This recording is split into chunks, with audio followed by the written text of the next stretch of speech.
I've never seen a midfielder that lacks a defensive contribution, especially a pivot midfield. Let's take a quick look at some of the big teams' midfield performance. Let's start with the Liverpool that opened the first game week of the Premiership. So this is a new system in the FPL for this season. So let's take a look at defensive contribution. We had Shabazlai, Jones, and Florian Wirtz played the midfield.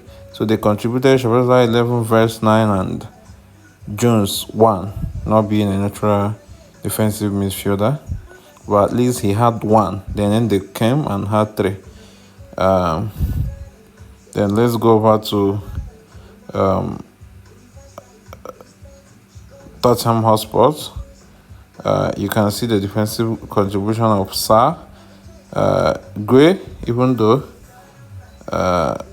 he's a youth player, and you see Begvor, that's 4, and Gray 8. These were their central midfield. Even Ben Tako had to come in and say he had 3. So let's go and check Manchester City. They had more possession in the game. Nico Gonzalez had 11. Bernardo Silva had 9. And Mantionines came in and he still had 4. He played from the right back.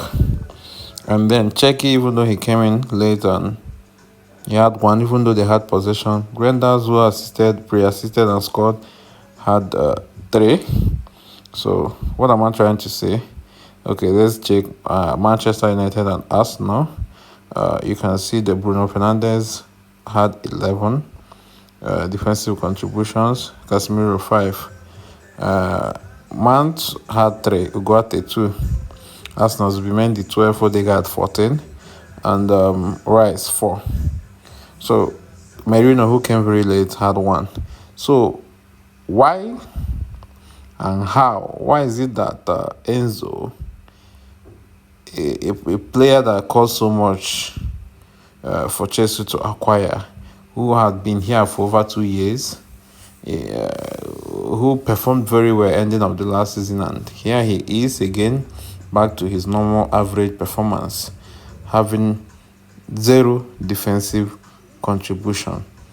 Casado had 12. Every other player here, and even Drapedo as a striker, had 1 defensive contribution. So this is it.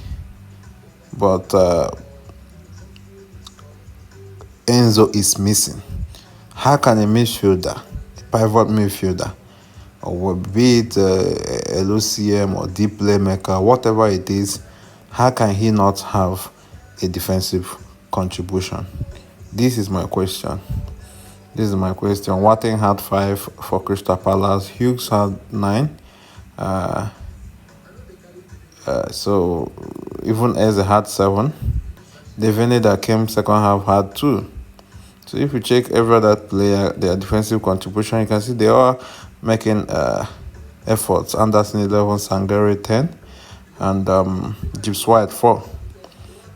For Brentford is not a big team, but yeah, the midfielder still had defensive contribution.